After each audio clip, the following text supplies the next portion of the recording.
আজি আপোনালোকৰ লগত মই অন্য এটা খবৰ শ্বেয়াৰ কৰিম। বিশেষকৈ আজিৰ খবৰটো হৈছে আমাৰ ভাৰতীকৰণ কৰা অনাশিক্ষক কৰ্মচাৰীসকলে এটা গুৰুত্বপূৰ্ণ সংবাদ মেল তেখেতসকলে আয়োজন কৰে আৰু সেই সংবাদ মেলত তেখেতসকলৰ দাবীসমূহ পূৰণ কৰিবলৈ অসম চৰকাৰৰ মাননীয় মুখ্যমন্ত্ৰী আৰু শিক্ষামন্ত্ৰীক তেখেতসকলে অনুৰোধ জনাইছে। অন্যথা হয়তো তেখেতসকলে পৰৱৰ্তী পৰ্যায়ত গুৰুত্বপূৰ্ণ সিদ্ধান্ত ল'বলৈ বাধ্য হ'ব।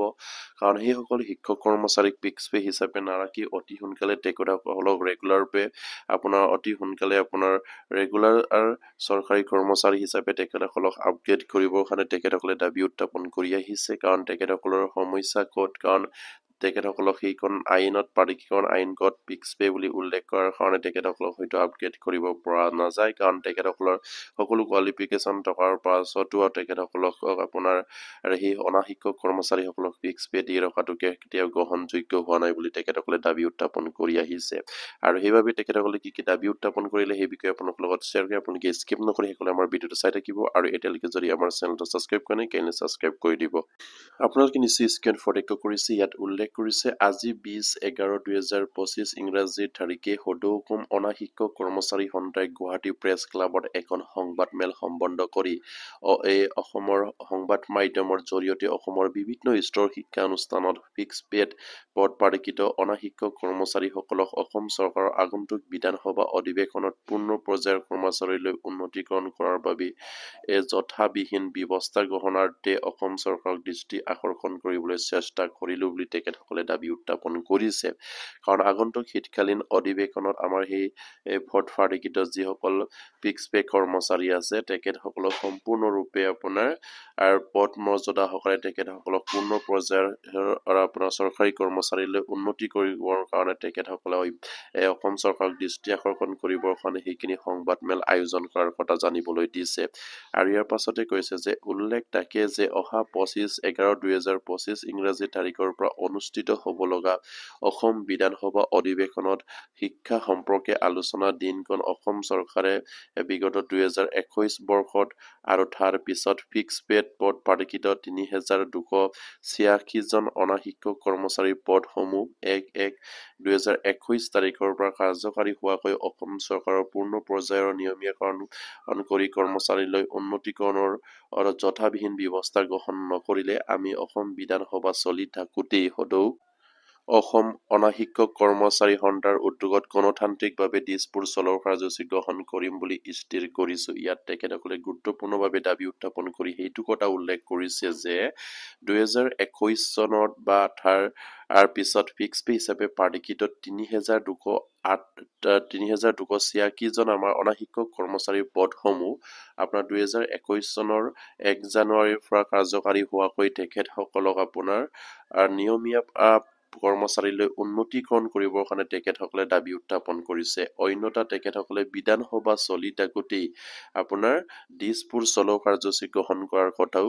তেখেতসকলে অৱগত কৰিছে। খুবেই এটা গুৰুত্বপূৰ্ণ বিষয়, যিহেতু সেইসকল অনাশিক্ষক কৰ্মচাৰীসকলক পূৰ্ণ পৰ্যায়ৰ কৰ্মচাৰী হিচাপে তেখেতসকলক নিয়মীয়াকৰণ কৰিব লাগিছিলে, কিন্তু অসম চৰকাৰৰ ফিক্স পে হিচাপে তেখেতসকলক যিখিনি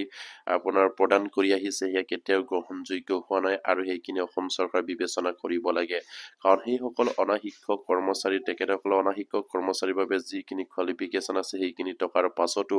2014 চনৰ প্ৰাধিকৰণ আইনক দোহাই দি তেখেতসকলে ফিক্স পে হিচাপে দি ৰখাটো কেতিয়াও গ্ৰহণযোগ্য হোৱা নাই। আৰু সেইবাবে তেখেতসকলে বাৰম্বাৰকৈ অনুৰোধ জনাই আহিছে বা দাবী উত্থাপন কৰি আহিছে অসম চৰকাৰক। আৰু সেয়ে তেখেতসকলে শেষ দাবী হিচাপে তেখেতসকলে সেই শীতকালীন অধিৱেশনত অসম চৰকাৰে সেই আমাৰ অনাশিক্ষক কৰ্মচাৰীসকলৰ সমস্যাখিনি সমাধান কৰক। অন্যথা তেখেতসকলে সেই শীতকালীন অধিৱেশন চলি থাকোঁতেই দিছপুৰ চলো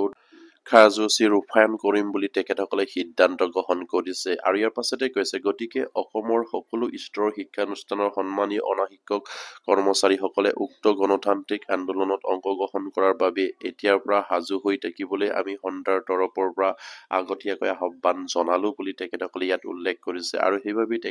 অনাশিক্ষক কৰ্মচাৰীসকলে সংবাদ মেল যোগেদি সকলো স্তৰৰ অনাশিক্ষক কৰ্মচাৰীসকলক সাজু হৈ থাকিবৰ কাৰণে তেখেতসকলে দাবী উত্থাপন কৰিছে।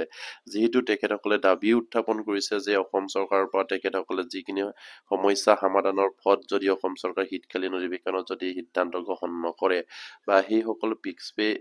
শিক্ষক অনাশিক্ষক কৰ্মচাৰীসকলক নিয়মীয়া আপোনাৰ কৰ্মচাৰীলৈ যদি উন্নতিকৰণ নকৰে তেনেহলে তেখেতসকলে এই আপোনাৰ শীতকালীন অধিৱেশন চলি থাকোতে দিছপুৰ চলৰ কাৰ্যসূচী ৰূপায়ণ কৰিম বুলি তেখেতসকলে ইয়াত দাবী উত্থাপন কৰিছে আৰু প্ৰত্যেকগৰাকী অনাশিক্ষক কৰ্মচাৰীক তেখেতসকলে সাজু হৈ থাকিবৰ কাৰণেও আহ্বান জনাইছে। খুবেই এটা গুৰুত্বপূৰ্ণ বিষয় যিহেতু অসম চৰকাৰে 2021ত প্ৰাদেশিকৰণৰ নামত যিবিলাক সমস্যা সৃষ্টি কৰি ৰাখিছে অনাশিক্ষক কৰ্মচাৰীসকলৰ লগতেই হওক বা সেই শিক্ষক কৰ্মচাৰীসকলৰ লগতেই হওক এই ধৰণৰ প্ৰাদেশিকৰণ নিশ্চয়কৈ আমি দেখি পোৱা নাছিলো অতীতত আৰু অসম চৰকাৰে সেই ধৰণে প্ৰাদেশিকৰণ কৰি যিটো আপোনাৰ সৃষ্টি কৰিলে বুলি ক'ব লাগিব অসম চৰকাৰৰ সেইখিনি হয়তো সৃষ্টিৰাজি নতুনকৈ পদ প্ৰাদেশিকৰণ আইন বনাই সেইসকল কৰ্মচাৰীক তেখেতসকলে মৃত্যুমুখলৈ ঠেলি দিয়াৰ এখন আইন বনাইছে যিটো আইনৰ জৰিয়তে হয়তো আপোনাৰ সেই কৰ্মচাৰীসকলক তিলকৈ মৃত্যুমুখলৈ ঠেলি দিয়া হৈছে কিন্তু অসম চৰকাৰে ভাবিব লাগিছিলে সেইখন আইন বনাব লাগে যিখন আইন বছৰ ধৰি বিনা বেতনে আপোনাৰ শিক্ষকতা কৰি অহা অনাশিক্ষক কৰ্মচাৰী হিচাপে কাম কৰি অহা সেইসকল কৰ্মচাৰীৰ উদ্ধাৰৰ হকে সেইখন আইন বনাব লাগিছিলে কিন্তু সেইখন আইন তেনেকৈ অসম চৰকাৰে নবনালে আৰু সেইখন আইন অসম চৰকাৰে যিধৰণে বনাব লাগিছিলে সেই ধৰণে নকৰিলে আৰু সেইবাবে তেখেতসকলে দাবী উত্থাপন কৰি আহিছে যে অসম চৰকাৰে যি ধৰণে সেইবিলাক আখুৱাভাৱে আইন সৃষ্টি কৰি তেখেতসকলৰ পদ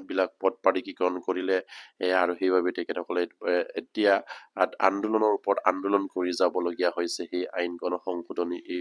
কৰিবৰ কাৰণে কিন্তু অসম চৰকাৰে এদিল মানুহ হয়তো গুৰুত্ব প্ৰদান কৰা নাই গুৰুত্ব যেতিয়ালৈকে প্ৰদান নকৰে তেতিয়ালৈকে হয়তো এই চৰকাৰৰ বিৰুদ্ধে আমাৰ সেইসকল কৰ্মচাৰীয়ে নিশ্চয়কৈ তীব্ৰভাৱে আন্দোলন কৰি যোৱাৰ হুংকাৰ প্ৰদান কৰিছে আৰু সেই সকলোবিলাক কথা অসম চৰকাৰে চিন্তা চৰ্চা কৰি নিশ্চয়কৈ সেই কৰ্মচাৰীসকলৰ বা সেই পদ প্ৰাদেশিকৰণ কৰা যিসকল আপোনাৰ অনাশিক্ষক কৰ্মচাৰী আছে ফিক্স পে হিচাপে দি ৰাখিছে বা শিক্ষক কৰ্মচাৰীসকলক টিউটৰ হিচাপে দি ৰাখিছে সেইসকলৰ সমস্যাখিনি সমাধান কৰিবলৈ চেষ্টা কৰিব লাগে আৰু আগন্তুক শীতকালীন অধিৱেশনত 2014 চনৰ প্ৰাদেশিকৰণ আইনখন পূৰ্ণাংগভাৱে সংশোধন কৰি সকলো সমস্যা সমাধান কৰিব বুলি আশা ৰাখিলো আৰু প্ৰতিগৰাকী অনাশিক্ষক কৰ্মচাৰী যাতে নেকি এইখিনি খবৰ পাই আপোনালোকে শ্বেয়াৰ কৰি দিব আৰু যিমান পাৰে আপোনালোকে আমাৰ ভিডিঅ'বিলাকৰ তলত কমেন্ট কৰিব যাতে নেকি অসম চৰকাৰে অসমৰ জনসাধাৰণ বুদ্ধিজীৱী দল সংগঠনে আপোনালোকৰ সমস্যাখিনি অৱগত হ'ব পাৰে আৰু অসম চৰকাৰে সেই এটা সঠিক সিদ্ধান্ত আপোনালোকৰ সমস্যাটো সমাধান কৰিব পাৰে